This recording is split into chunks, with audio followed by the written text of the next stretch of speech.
It's the hump day. We're the middle of the week. And you know what I enjoy most of all is introducing you. Because for whatever reason, I enjoy watching you dive into the topics that we sort of run with. And, some people say that we're just being a political right wing bunch of hacks, which can't be furthest from the truth because we're not.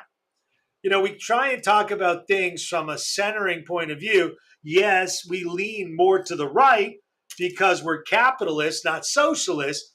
But what's different between, I guess, us and a lot of other people is that we actually look at things, right? We debate things. We actually ask people, look, come on in. When you got people in the news like Hilary Clinton who wants to make herself relevant again, we all get fearful, right? Because we're all a bunch of deplorables because we didn't vote with them. And it seems like rules for me are not for thee. Because, heck, David, I mean, you want to jump on today? You want to take some of the stage? Well, look, for starters, I mean, the question, the Democrats are oozing in desperation, Stuart. Yep. And what you see is you see the debates and you see the comments and you see the thing and you know what? It's so desperate that they're now resorting to pure, unadulterated lies, fear, propaganda, you name it. All right, let's start with the White Bully, House. Hold on, bully, let me start with bully. well, yeah, okay, let's go with bullying, but let's start with the White House. And it's a funny thing. Joe Biden was interviewed last week, and he said that this loan repayment, the $10,000, he got the legislation passed. No, he didn't. It didn't make it to the floor yet.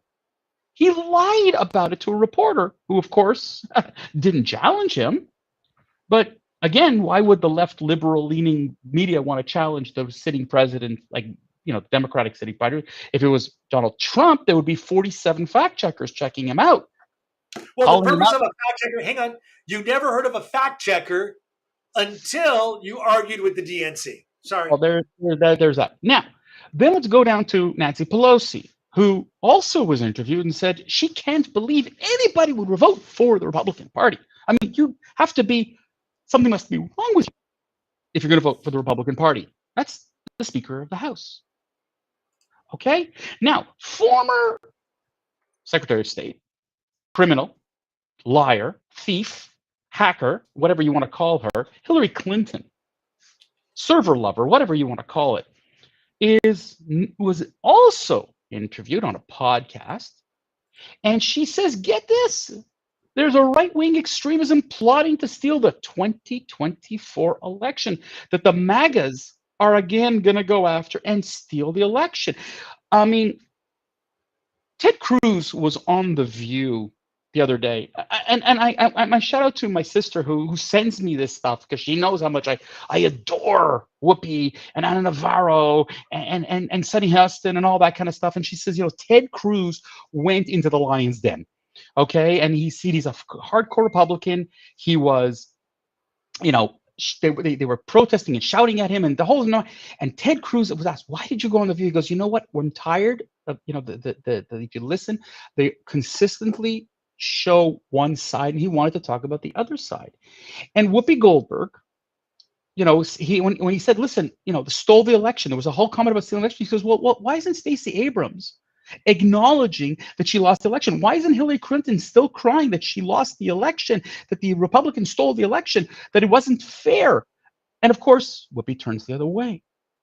So the desperation goes a step further on The View, by the by, when of course they all want to attack Ted Cruz about January 6th, because January 6th is the only thing that matters. And I know, Stuart, I'm ranting here, but I'm going to go hard today. All she wanted to talk about was January 6th. All they wanted to talk about January 6th. And when he said, excuse me, he goes, look, what are you talking about? And the response was, people who are Democrats do not resort to violence. And I'm like, wait a second. What happened with Antifa? And she switches, I don't know what you're talking Forget about. Antifa. What about Oregon? How about Minnesota? How Oh, about Minnesota. during the George Floyd, whatever? Don't give me that malarkey You're a that all of a racist, sudden, David. You're oh, a I'm of course racist. I'm always a racist. Whatever, was surprised. So the thing that is fascinating to me, Stuart, as you are 13 days to the election, is that excuse me, that the Democrats, the media, all their partners are resorting to any possible way to sway the election, except one. The only thing that they can put forward are real policies. Because during the Biden administration, even this so-called Inflation Act that they put forward that's supposed to reduce inflation and help the population didn't. So the Biden administration in the last 2 years hasn't a single success that they can chalk up to themselves. Foreign affairs they stunk at. Please see, I don't know, Afghanistan, Ukraine, Middle East, anybody? Oil, economic policies are for the toilet. Stuart, I can go on and on and on, but I'm going to let you talk now because the Democrats, this desperation, I hope that the people who are listening to us, watching us, who have been opposing a lot of what we said, are not just going to respond by saying, but the Republicans are. No, no, no, no. Listen to what we're saying before you start pointing fingers in another direction, because I have yet to hear one solid policy from the White House or from any Democrat. David, you're either part of the problem or you're part of the solution.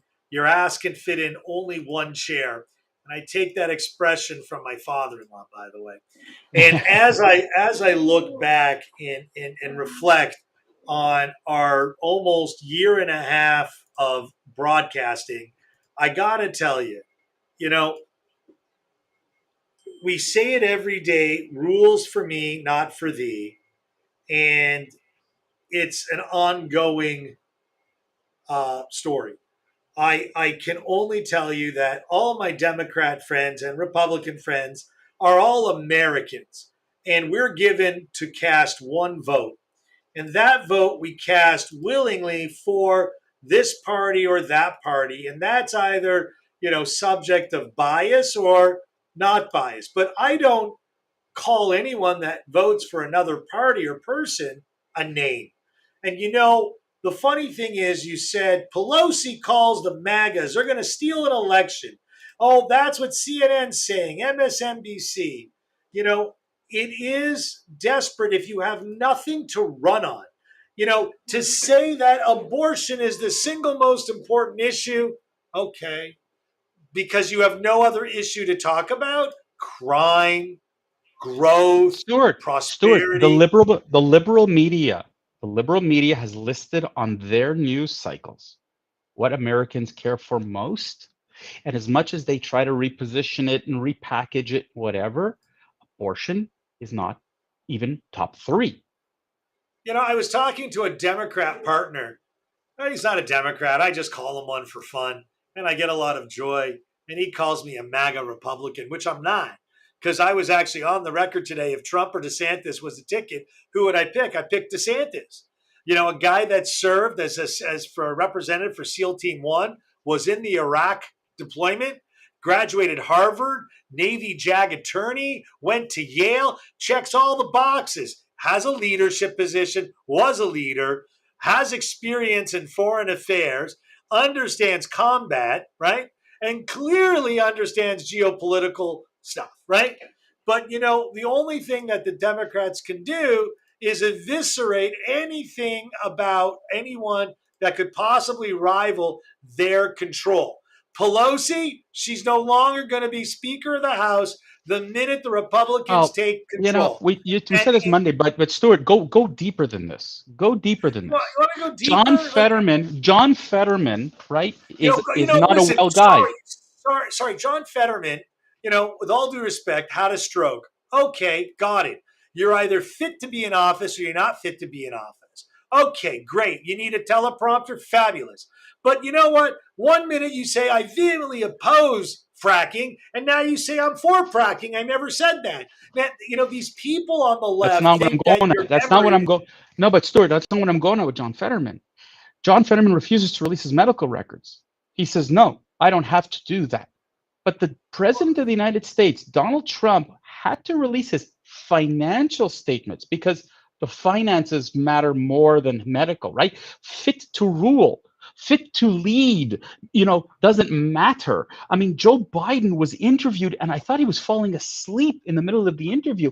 They asked him a Well, question. his medication ran light. They asked him a question of whether he'll run in 2024. And he goes, he basically said he'd like to run in 2024. When they asked him, but does his wife agree?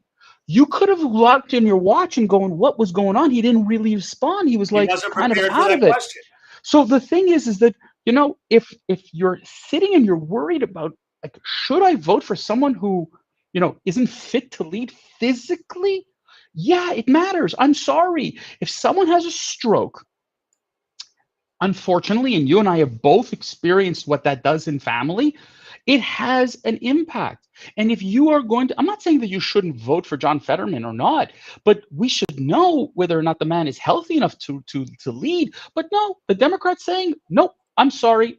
The double standard is we will only eviscerate and nail the Republicans, but the Democrats could do whatever they want. And I'll give you another example of Democrat failures. Two of them. All right. My favorite of the squad is AOC. I can't stand her lies and her crap. She will throw anybody under the bus to serve her own personal need.